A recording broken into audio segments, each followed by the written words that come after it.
तो आज के लेक्चर में हम बात करेंगे कार्बेनायन के बारे में। कार्बेनायन। तो कार्बेनायन के बारे में हम बात करने वाले हैं आज के लेक्चर में। अच्छा, कार्बेनायन से आपको क्या समझ में आ रहा है? तो देखो, कार्बेनायन ऐसा स्पीसीज। कार्ब देखो यहाँ पे कार्बन। कार्बेनायन का मतलब होगा, यहाँ पे एक टर्म आया है कार्ब। कार्ब का मतलब हो गया कार्बन। क्या आ गया? कार्बन। कार्बन। ठीक है। अभी जो कार्बन है, ये जो आपका कार्बन है, कार्बन के ऊपर अगर आपका निगेटिव चार्ज है, कार्बन के ऊपर अगर आपका निगेटिव चार्ज है,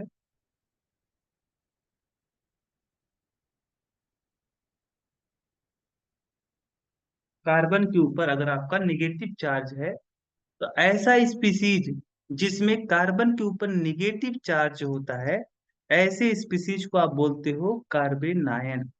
ठीक है।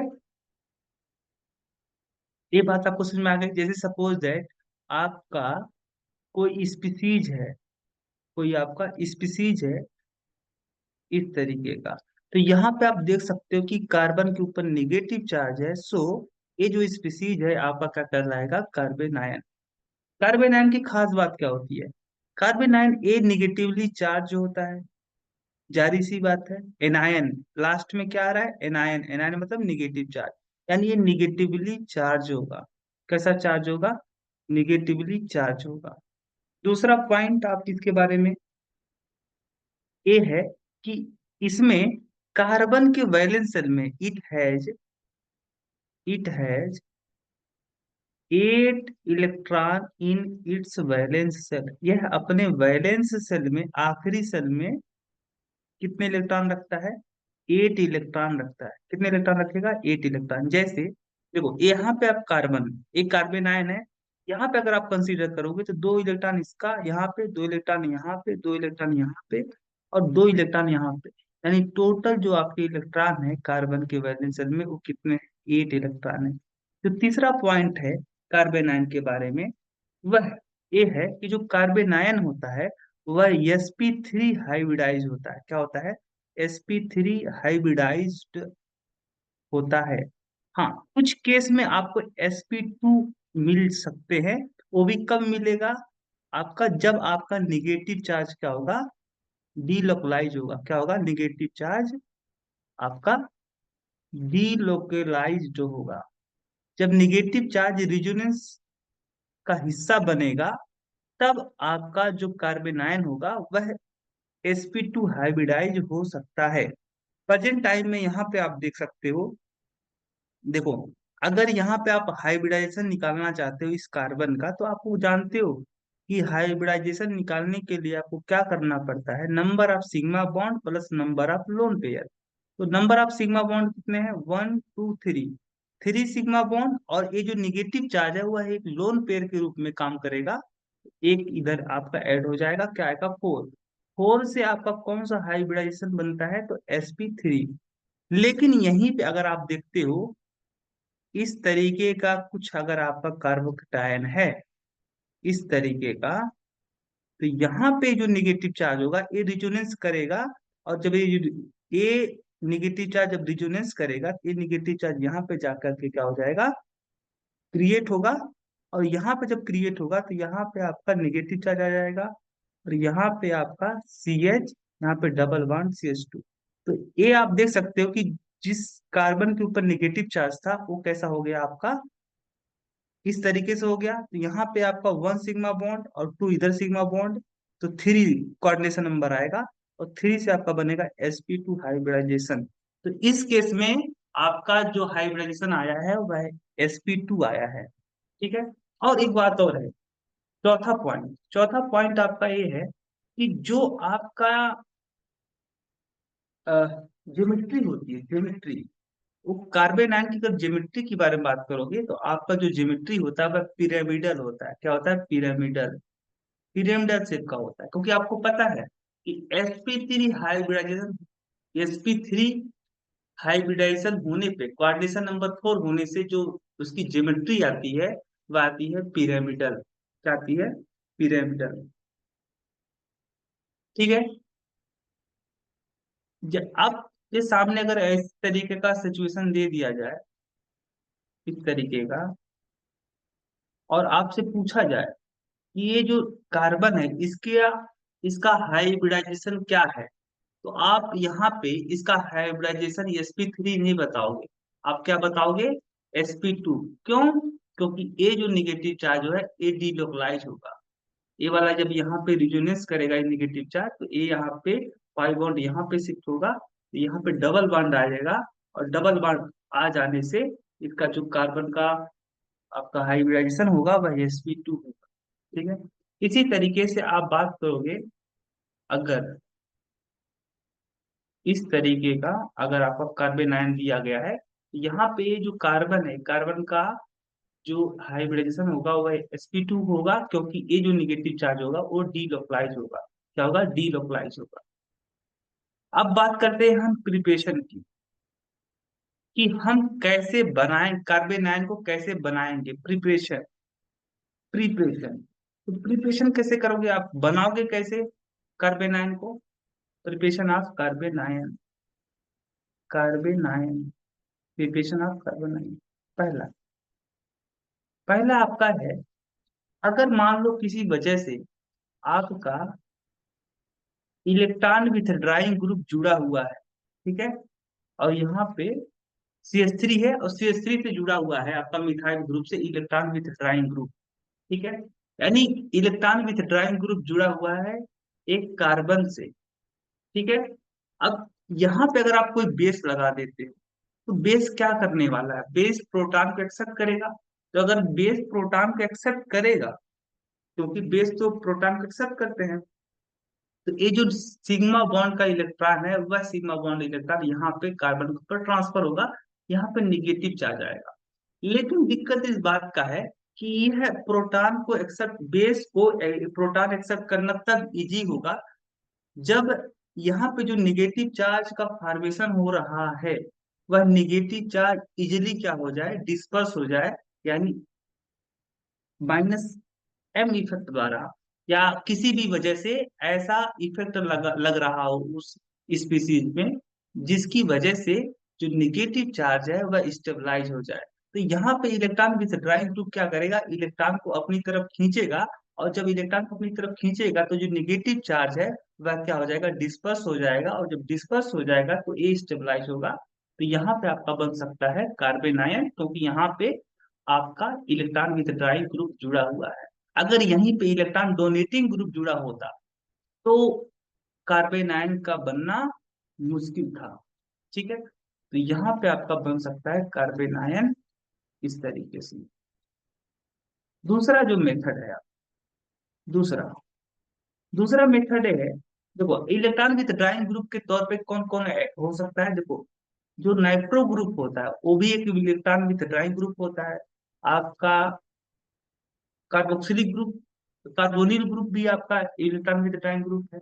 एल्डिहाइड ग्रुप भी क्या है आपका? एक आपका इलेक्ट्रॉन विथड्राइंग ग्रुप है। इसी तरीके साइनाइड, साइनाइड ग्रुप भी क्या है? एक इलेक्ट्रॉन विथड्राइंग ग्रुप। दूसरा जो मेथड है from alkyl halide, alkyl halide से आप बना सकते हो कार्बन आयन। कैसे बनाओगे आप? एल्किल, जैसे कोई एल्किल हाइलाइड है आपका RX, अगर इसको आप मैग्नीशियम के साथ भी, मैग्नीशियम के साथ अगर इस एल्किल हाइलाइड को ट्रीट करते हो इन ईथर, ईथर सॉल्वेंट के अंदर अगर आप मैग्नीशियम को ट्रीट करवाते हो विथ एल्किल हाइलाइड, तो आपका, आपको पता है यहाँ पे क्या बनेगा? गिरगनाट रिएजेंट। गिरगनाट जो रिएजेंट बनेगा वो कैसा होगा? RMgX। यहाँ पे मैग्नीशियम के ऊपर पॉजिटिव चार्ज होता है, यहाँ पे निगेटिव चार्ज, यानी आपका एल्काइड ग्रुप के ऊपर निगेटिव चार्ज आ गया, यानी आपने कार्बन आयन का फॉर्मेशन किया। ठीक है। तीसरा जो मेथड है आपका वो है कि अगर आप क्या करते हो, एल्किल हाइलाइड को लिथियम के साथ ट्रीट करवाते हो, तो आपका एल्किल लिथियम बनेगा। क्या बनेगा? एल्किल लिथियम बनेगा। यहाँ पे लिथियम के ऊपर पॉजिटिव चार्ज और यहाँ पे निगेटिव चार्ज। लिथियम के ऊपर पॉजिटिव चार्ज इस वजह से क्योंकि लिथियम एक मेटल है, और मेटल के ऊपर हमेशा पॉजिटिव चार्ज होता है। जो चौथा आपका मेथड है वो आप क्या कर सकते हो? चौथे मेथड में आप ये कर सकते हो कि आप किसी एल्किल हाइलाइट को अगर जिंक के साथ ट्रीट करते हो तो आपका यहाँ पे बनेगा एल्किल जिंकेट। एल्किल जिंकेट इस तरीके का बनेगा। जिंक का आप जानते हो, जो जिंक होता है जिंक की वैलेंसी 2 होती है, तो यहाँ पे आपका बन सकता है R2Zn। और आर यहाँ पे जो होगा एल्काइल ग्रुप होगा, यहाँ पे पॉजिटिव चार्ज होगा, इस तरीके का इसका स्ट्रक्चर होगा, इस तरीके के। यहाँ पे आपका निगेटिव चार्ज होगा, ये निगेटिव चार्ज होने की वजह से ये आपका कार्बेट आयन के रूप में काम करेगा। ठीक है। जो पांचवा मेथड है, पांचवा मेथड आपका ये है कि अगर आप किसी एल्किल हाइलाइट को कॉपर और लिथियम के मिक्सर के साथ अगर इसको ट्रीट करवाते हो तो आपका यहाँ पे बनेगा गिलमैन रिएजेंट, जिसका फार्मूला होता है R2CuLi, गिलमैन रिएजेंट। यहाँ पे जो आपका एल्काइल ग्रुप होता है वह निगेटिव चार्ज के रूप में होता है, यानी आप यहाँ पे कार्बन आयन की बात कर रहे हो। गिलमैन रिएजेंट, गिलमैन रिएजेंट जो कि यहाँ पे अगर एल्काइल, अगर कहीं पे कार्बन आयन की न्यूक्लियोफाइल की आवश्यकता है तो यहाँ पे आपका जो गिलमैन रिएजेंट होता है वह एक गुड न्यूक्लियोफाइल के तौर पे कार्बन आयन को रिलीज करता है। ठीक है। इसी तरीके से आप बात करते हो, अगर आप क्या करते हो किसी, मान लो किसी वजह से आपका कोई कंपाउंड इस तरीके का है, अगर इस कंपाउंड का आप ट्रीट करवाते हो, रिएक्ट करवाते हो विद पोटेशियम, तो पोटेशियम क्या करेगा, इसको एक एरोमेटिक कंपाउंड में चेंज कर देगा। यहाँ पे आपका क्या बना है, कार्बन आयन।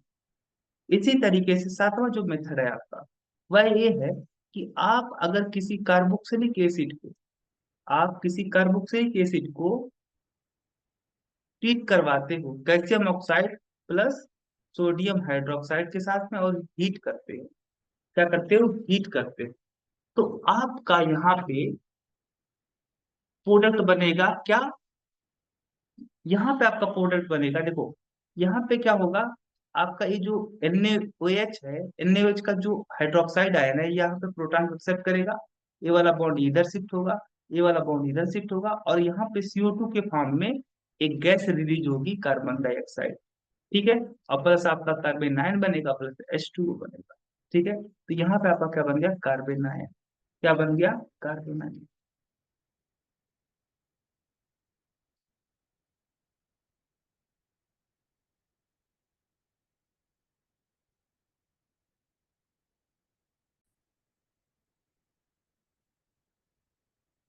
तो कैल्शियम ऑक्साइड और सोडियम हाइड्रोक्साइड का जो मिक्सर होता है इसका क्या नाम है, इस रिएजेंट का क्या नाम है, इस रिएजेंट का नाम है सोडा लाइम। अगर आप किसी, सोडा लाइम, अगर आप किसी, soda lime, sorry soda lime, अगर आप किसी कार्बोक्सिलिक एसिड को रिएक्ट करवाते हो, ट्रीट करवाते हो, हीट करते हो विथ सोडा लाइम, तो आपका यहाँ पे कार्बन आयन का फॉर्मेशन होगा। ठीक है। एक इम्पॉर्टेंट बात आपको यहाँ पे नोट करनी लेनी चाहिए, वो इम्पोर्टेंट बात ये है नोट के तौर पे कि आपका as much, as much stable are negative then CO2 release easily, release easily. यानी यहाँ पे कहने का मतलब है जो कार्बन आयन बन रहा है, यह कार्बन आयन जितना ज्यादा स्टेबल होगा। अच्छा, CO2 का निकलना किस टाइप का रिएक्शन कहलाता है, CO2 जब किसी रिएक्शन में बाहर निकलता है तो ऐसे रिएक्शन को बोलते हो डी कार्बोक्सिलेशन। क्या बोलते हो, डी कार्बोक्सिलेशन। तो जितना ज्यादा स्टेबल आपका कार्बन आयन बनेगा, उस रिएक्शन, उस डी कार्बोक्सिलेशन रिएक्शन का जो रेट होता है वह उतना ही फास्ट होता है, यानी डी कार्बोक्सिलेशन उतना ही इजी होगा, उतना ही इजी होगा। जैसे एग्जाम्पल के तौर पे अगर आप कंसीडर करते हो, आपके पास अगर दे दिया जाए चार कंपाउंड, चार कंपाउंड इस तरीके के हैं, एक कंपाउंड आपका ए वाला है, एक कंपाउंड आपका इस तरीके का है, एक कंपाउंड आपका इस तरीके का है, एक कंपाउंड आपका इस तरीके का है। ठीक है, इस तरीके ए मान लो आपका ए है, ये मान लो आपका बी है, ये मान लो आपका सी है, ये मान लो आपका डी। ठीक है, अगर पूछा जाए बताइए rate of D carboxylation, rate of D carboxylation, D का मतलब बाहर निकलना और कार्बोक्सिलेशन मतलब कार्बन डाइऑक्साइड, तो डी कार्बोक्सिलेशन। ठीक है, रेट ऑफ डी कार्बोक्सिलेशन पूछा जाए तो आपको, आपका आंसर क्या होगा? तो आपको ये देखना पड़ेगा कि जब ये CO2 बाहर निकलेगा तो यहाँ पे क्या आएगा, निगेटिव चार्ज। जब यहाँ से निकलेगा तो यहाँ पे निगेटिव चार्ज आएगा, जब यहाँ से निकलेगा तो यहाँ पे निगेटिव चार्ज आएगा, जब यहाँ से निकलेगा तो यहाँ पे निगेटिव चार्ज आएगा। अच्छा, सबसे ज्यादा स्टेबल जो यहाँ पे सभी में CO2 के निकलने के बाद में कार्बन आयन बन रहा है, तो सबसे ज्यादा स्टेबल कार्बन आयन कौन सा होगा?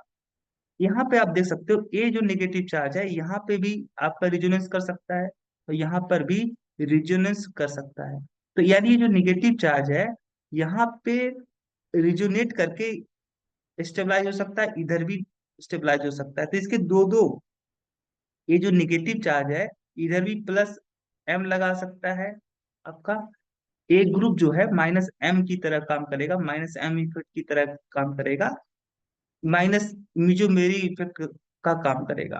तो ये जो निगेटिव चार्ज है दो दो आपके ग्रुप द्वारा स्टेबलाइज हो रहा है। यहाँ पे आपका केवल जो निगेटिव चार्ज को स्टेबलाइज करने का तरीका है वह ये है, ये निगेटिव चार्ज यहाँ पे क्या हो, रिजोनेट करे, ये यहाँ पे कॉन्जुगेट करे। जब ये कॉन्जुगेट करेगा तो निगेटिव चार्ज यहाँ पे जाके आपका ऑक्सीजन के ऊपर आ जाएगा। यानी यहाँ पे केवल माइनस, देखो यहाँ पे क्या लग रहा था, यहाँ पे आपका लग रहा था जो निगेटिव चार्ज था, वो निगेटिव चार्ज आपका ए जो ग्रुप है, ए ग्रुप क्या लगा रहा है आपका माइनस M इफेक्ट, यहाँ पे माइनस M इफेक्ट, इधर भी माइनस M इफेक्ट। ठीक है, यानी दो दो माइनस M इफेक्ट लगाने वाले ग्रुप थे, यहाँ पे केवल एक माइनस M इफेक्ट द्वारा ये स्टेबलाइज हो रहा है। यहाँ पे क्या बात होगी, यहाँ पे इसके आसपास में कहीं पर भी इलेक्ट्रॉन विथ ड्राइंग ग्रुप नहीं है, यानी ये जो चार्ज है ये किसी भी प्रकार से स्टेबलाइज नहीं हो पा रहा है। यहाँ पे आपका स्टेबलाइज करने का जो, यहाँ पे नेगेटिव चार्ज था ना, तो यहाँ पे आपका इस तरीके से रिजोनेट करके ये स्टेबलाइज होगा, यानी यहाँ पे जो ये जो आपका ग्रुप है ये माइनस M इफेक्ट द्वारा इसको स्टेबलाइज करेगा। यहाँ पे जहाँ पे दो दो माइनस M है वो सबसे ज्यादा स्टेबलाइज होगा आपका, यानी ये इसका जो डी कार्बोक्सिलेशन का जो रेट होगा वो सबसे फास्ट होगा, तो आपका सबसे ज्यादा C होगा। C के बाद में आप देख सकते हो को बी वाले में आपका माइनस M लग रहा है और डी वाले में माइनस M लग रहा है, तो सिंग देखो यहाँ पर भी माइनस M और यहाँ पर भी माइनस M, क्या दोनों सेम रेट होगा?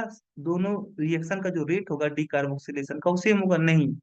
यहाँ पे आप देख सकते हो यहाँ पे एक ऐसा ग्रुप है जो माइनस M इफेक्ट इस नेगेटिव चार्ज के ऊपर तो नहीं लगा पा रहा है, बट ये जो है आपका ग्रुप, ये इलेक्ट्रॉन को अपनी तरफ अट्रैक्ट करेगा, क्योंकि यहाँ पे जो कार्बन है इसकी इलेक्ट्रोनेगेटिविटी ज्यादा है, तो ये माइनस आई इफेक्ट द्वारा इसको स्टेबलाइज करने का प्रयास करेगा। ओवरऑल अगर आप देखोगे तो बी और डी में कंपेयर करोगे तो जो बी है वो ज्यादा स्टेबलाइज होगा, तो यहाँ पे बी आएगा, फिर आपका डी आएगा और ए सबसे लास्ट में आएगा। क्यों? क्योंकि एक किसी के द्वारा भी स्टेबलाइज नहीं हो पा रहा है, यहाँ पे केवल ए ग्रुप जो है आपका माइनस आई लगाएगा, यहाँ पे केवल माइनस आई काम कर रहा है। ठीक है, तो यहाँ पे आपका ए वाला जो होगा सबसे, ए जो कंपाउंड है इसका डीकार्बोक्सिलेशन का जो रेट होगा वो सबसे स्लो होगा। ठीक है,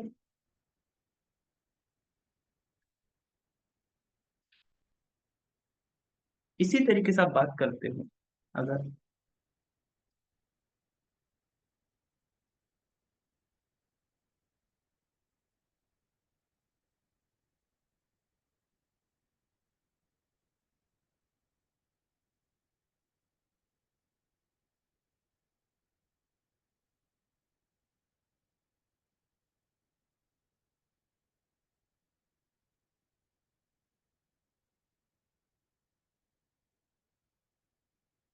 ठीक है, ए मान लो आपका ए है, यहाँ पे आप लगा दो COH, यहाँ पे ठीक है।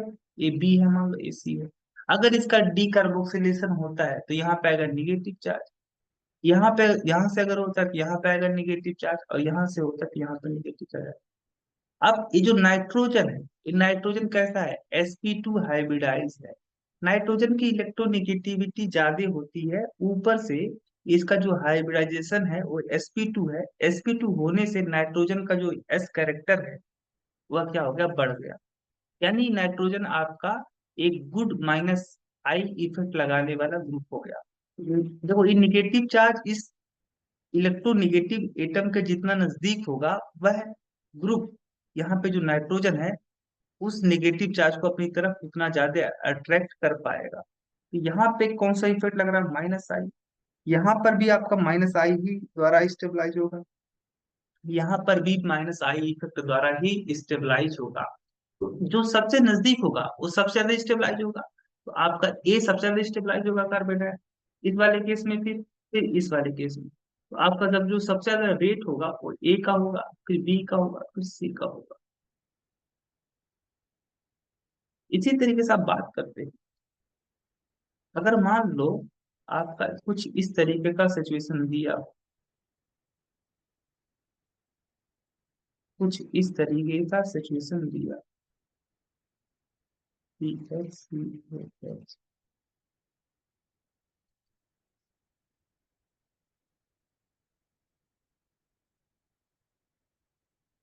ठीक है।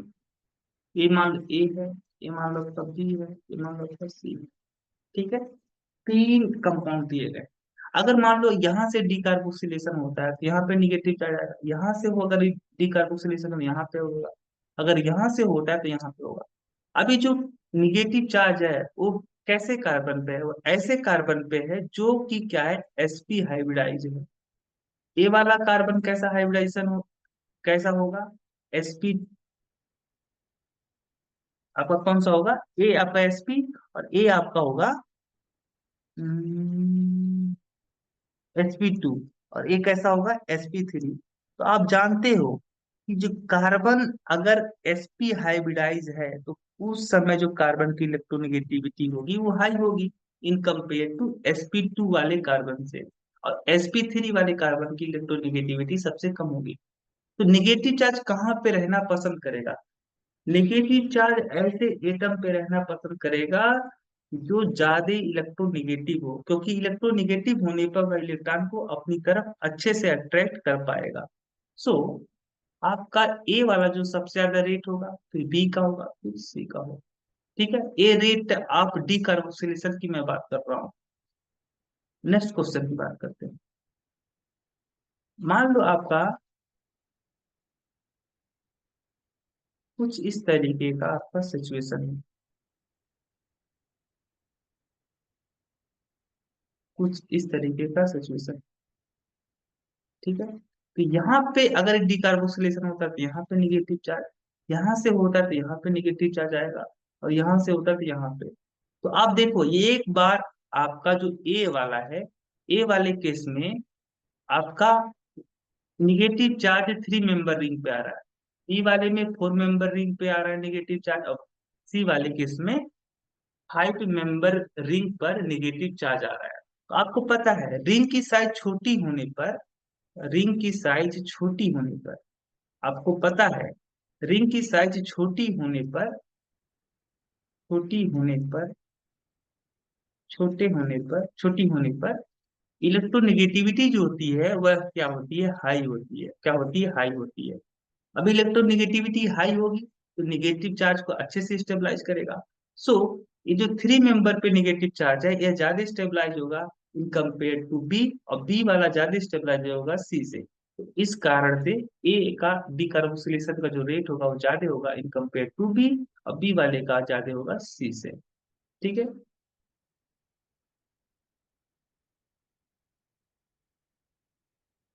अब बात करते हैं हम लोग ना एसिडिटी के बारे में, एसिडिटी के बारे में। देखो एसिडिटी के बारे में बात करते हो, मैलिक एसिड और फ्यूमेरिक एसिड के बारे में। मैलिक एसिड और फ्यूमेरिक एसिड, देखो, मैलिक एसिड का फार्मूला क्या होता है? मैलिक एसिड का फार्मूला कुछ स्ट्रक्चर इस तरीके का होता है। यहाँ पे आपका जो दोनों कार्बोक्सिलिक ग्रुप होता है वह सेम साइड होता है, यानी सिस पोजीशन में होता है। अगर आपका दो ग्रुप सेम साइड में है तो आप क्या बोलते हो? सिस पोजीशन। तो ये सिस पोजीशन में होता है। ये है आपका मैलिक एसिड। अब मैलिक एसिड का जो एसिडिटी होता है, अगर मैं कहूं कि यहां से अगर मैं एक हाइड्रोजन निकाल देता हूं, ठीक है, तो एक हाइड्रोजन निकालने पर, ठीक है, कुछ इस तरीके का आपका सिचुएशन बनेगा। यहाँ पे निगेटिव चार्ज आ जाएगा, ठीक है। अब ये जो निगेटिव चार्ज है, यह इस कार्बोक्सिलिक एसिड के जो कार्बोक्सिलिक एसिड में जो हाइड्रोजन है, इसके साथ हाइड्रोजन बॉन्डिंग करेगा और स्टेबलाइज होगा।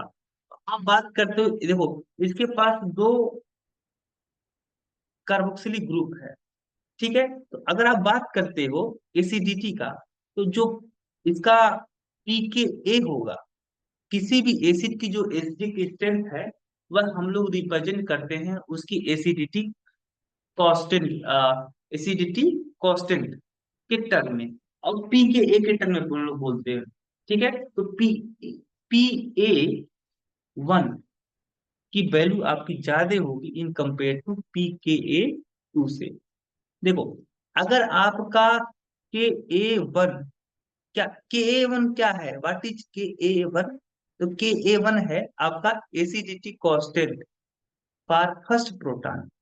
ये जो आपका, जब आप फर्स्ट प्रोटॉन को आप निकालोगे, जब पहली बार आप हाइड्रोजन को निकालोगे, उस समय जो ये रिएक्शन के लिए जो कांस्टेंट आएगा, रिवर्सिबल रिएक्शन, चूंकि ये प्रोसेस कैसा होता है? रिवर्सिबल होता है।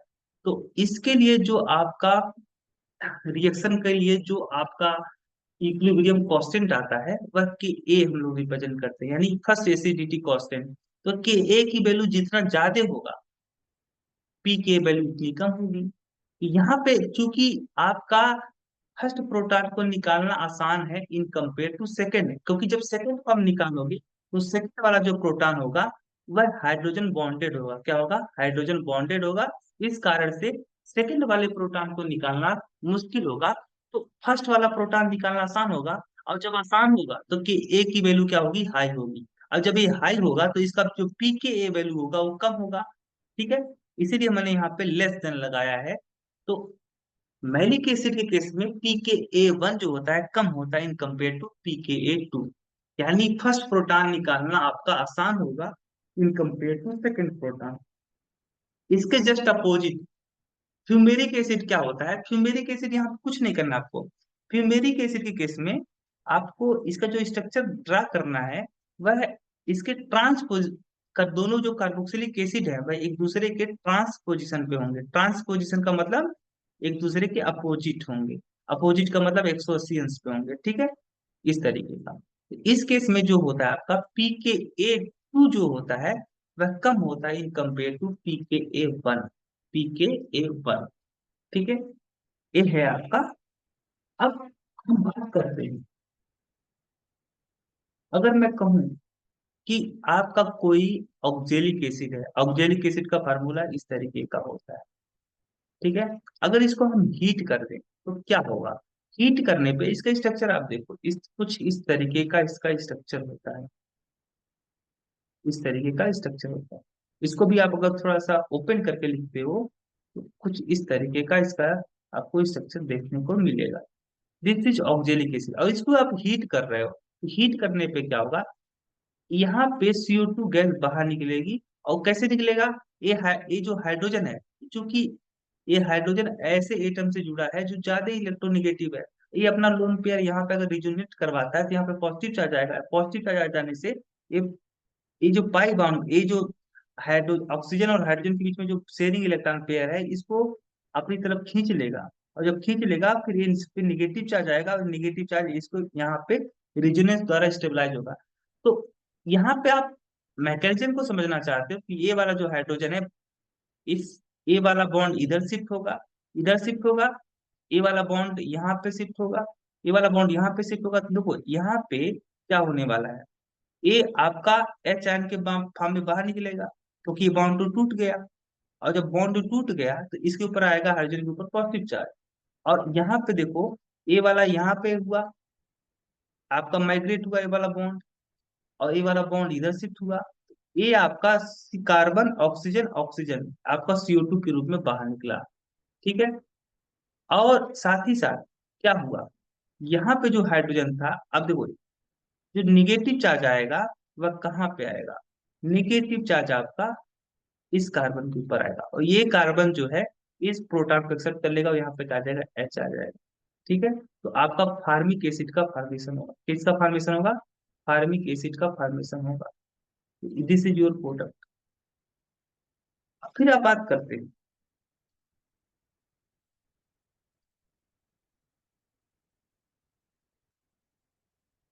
इसको आप अगर हीट करते हो, इसको हीट करने पे यहाँ से CO2 बाहर निकलेगा, और यहाँ से CO2 बाहर निकलेगा तो हाइड्रोजन यहाँ पे जाके ऐड हो जाएगा, तो बनेगा आपका CH3, और यहाँ पे COH। ठीक है। इसी तरीके से आप बात करते हैं,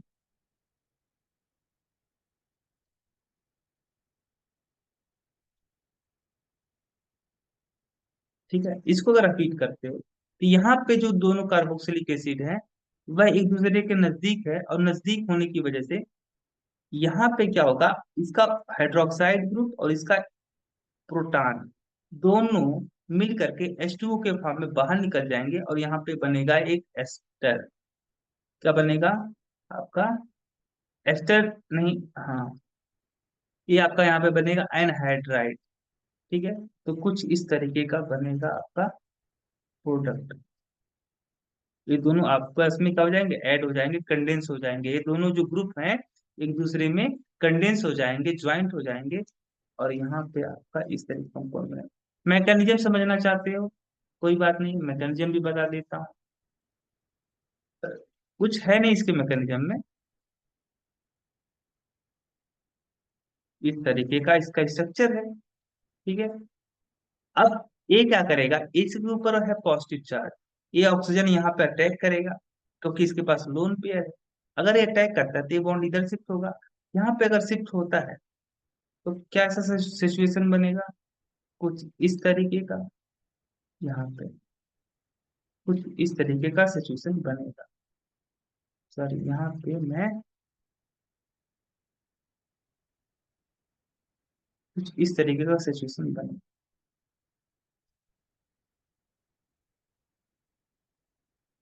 ठीक है, कुछ इस तरीके का सिचुएशन बनेगा। ओके। अब ए जो है आपका, यहाँ पे जो निगेटिव चार्ज है यहाँ पे है पॉजिटिव चार्ज, ये वाला यहाँ पे अटैक करेगा, क्योंकि ए आपका एक न्यूक्लियोफाइल की तरह बिहेव करेगा, क्योंकि इसके ऊपर है ज्यादा इलेक्ट्रॉन डेंसिटी। ठीक है। ये वाला यहाँ पे अटैक करेगा तो AH2 के फॉर्म में बाहर निकलेगा, ये ऑक्सीजन और ये दोनों आपस में ऐड हो जाएंगे। यही तो हमने प्रोडक्ट बनाया था। ठीक है। यही तो हमने प्रोडक्ट बनाया था, यही तो मैंने प्रोडक्ट बनाया था, देखो यही प्रोडक्ट है। इसी तरीके से आप बात करते हैं, अगर अगर मान लो आपका कुछ इस तरीके का कंपाउंड है, कुछ इस तरीके का कंपाउंड, और यहाँ पे आप हीट करते हो तो क्या होगा, यहाँ पे आपका होने वाला है,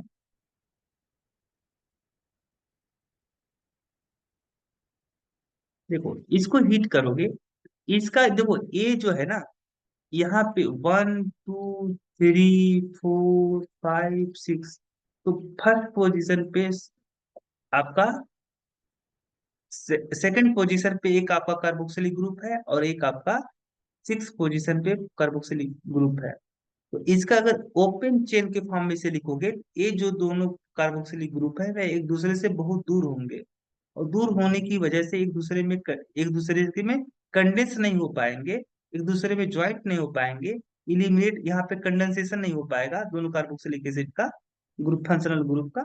तो यहाँ पे क्या होगा आपका, पहले जो जो इस कार्बोक्सिलिक एसिड का जो COH ग्रुप है, इससे यहाँ पे आपका रिलीज होगा कार्बन डाइऑक्साइड। यहाँ पे कार्बन डाइऑक्साइड रिलीज होने पे यहाँ पे निगेटिव चार्ज बनेगा, और यही निगेटिव चार्ज यहाँ पे अटैक कर देगा, और यहाँ पे जब निगेटिव चार्ज अटैक कर देगा तो फिर आपका निकलेगा, देखो यहाँ पे हाइड्रोजन था बचा था, ये हाइड्रोजन, और यहाँ से आपका OH बाहर निकलेगा। ठीक है। अब मैकेनिज्म की बात करोगे तो मैकेनिज्म भी मैं समझा सकता हूँ, इसमें कोई दिक्कत नहीं है, सिंपल भी है। ठीक है। तो यहाँ पे आप अगर ये अटैक करेगा तो यहाँ पे आपका कुछ इस तरीके का बनेगा सिचुएशन, और जो आपका प्रोडक्ट बनने वाला है वह कुछ इस तरीके का बनेगा, कुछ इस तरीके का बनेगा, इस तरीके का। ठीक है। This is your final product, this is your final product. कुछ नहीं करना, यहाँ पे देखो ना, इसको सीओ, यहाँ से अगर आपका, आप समझना चाहते हो तो लो समझा देता हूँ, कुछ इस तरीके का। ठीक है। यहाँ पे हाइड्रोजन है, ये वाला यहाँ पे माइग्रेट करेगा, ये वाला यहाँ पे माइग्रेट करेगा, ये वाला यहाँ पे माइग्रेट करेगा, ये वाला बॉन्ड, और यहाँ पे जब ये बॉन्ड माइग्रेट करेगा तो यहाँ पे निगेटिव चार्ज आएगा, ये बॉन्ड जब ब्रेक होगा, अगर ये सिग्मा बॉन्ड टूटता है, ठीक है, अगर ये सिग्मा बॉन्ड यहाँ पे, सिग्मा इलेक्ट्रॉन यहाँ पे रिजोनेंस में जाता है, तो ये हाइड्रोजन के रूप में बाहर निकलेगा एच आयन के फॉर्म में। ये वाला बॉन्ड यहाँ पे शिफ्ट होता है, यहाँ पे निगेटिव चार्ज आएगा, और यही निगेटिव चार्ज यहाँ पे अटैक कर देगा। जब ये अटैक कर देगा, ये जो देखो, ये वाला जब अटैक करेगा तो ये वाला जो पाई बॉन्ड यहाँ पे शिफ्ट होगा, और वापिस से जब ये रिटर्न करेगा इसी, ये वापिस से जब ये रिजोनेंस करेगा निगेटिव चार्ज, ये OH बाहर निकल जाएगा, तो OH इधर और H इधर है, तो यहाँ पे क्या क्या निकला बाहर, -CO2 -H2। ठीक है। और आपका ये फाइनल प्रोडक्ट बना। ठीक है। अब स्टेबिलिटी के बारे में बात करते हैं। तो जो सबसे ज्यादा स्टेबिलिटी के बारे में बात करते हैं, तो सबसे ज्यादा स्टेबल कौन होगा आपका, एरोमेटिक एनायन। एरोमेटिक एनायन सबसे ज्यादा स्टेबिलिटी, स्टेबिलिटी सबसे ज्यादा स्टेबल कौन सा होगा, एरोमेटिक एनायन। उसके बाद में आपका -R इफेक्ट द्वारा जो आपका स्टेबलाइज कर, -R इफेक्ट जिस कार्बन आयन में वर्क करेगा वो स्टेबल होगा। फिर -H इफेक्ट लगने वाला जो आपका जिस कार्बन आयन में -H इफेक्ट लगेगा वो ज्यादा स्टेबल होगा। उसके बाद आपका -I इफेक्ट द्वारा स्टेबलाइज होगा कार्बन आयन। उसके बाद आपका +I, फिर +H, फिर +R, फिर एंटी एरोमेटिक, एंटी एरोमेटिक। ठीक है। अगर आपसे पूछ लिया जाए, कुछ कंपाउंड दे दिए जाए आपको, कुछ कार्बन आयन दे दिए जाए इस तरीके के,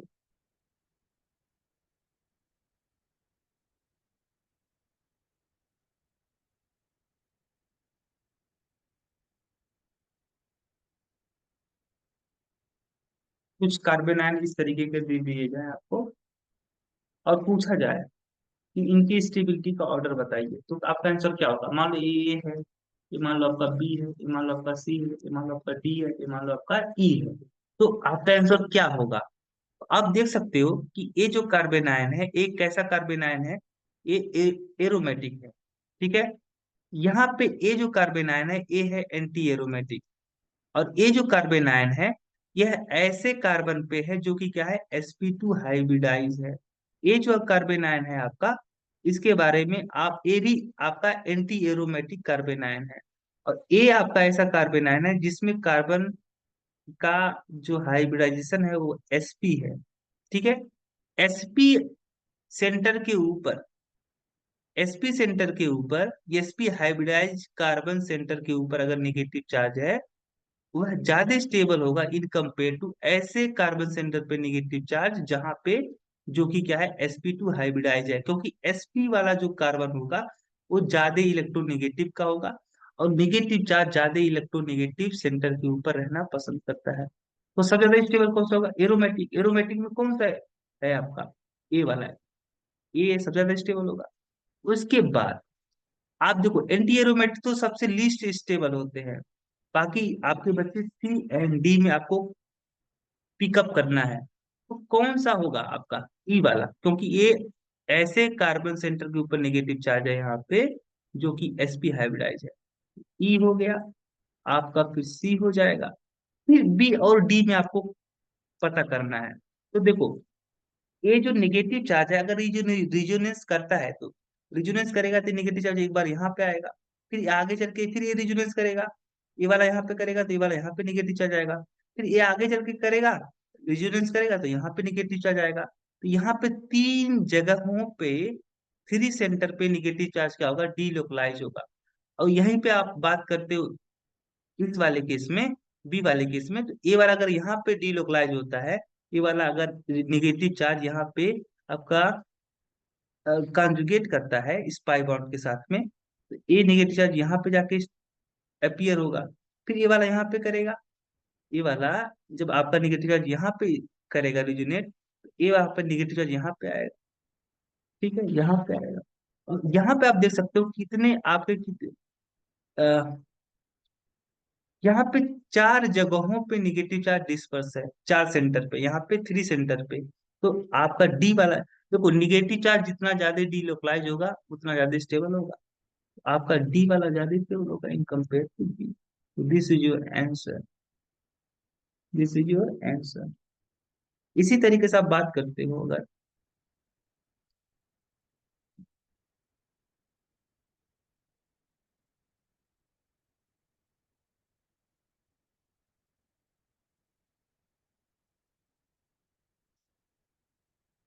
इन तीनों में से कौन ज्यादा स्टेबल है, मान लो ए है, मान लो बी है, मान लो सी है।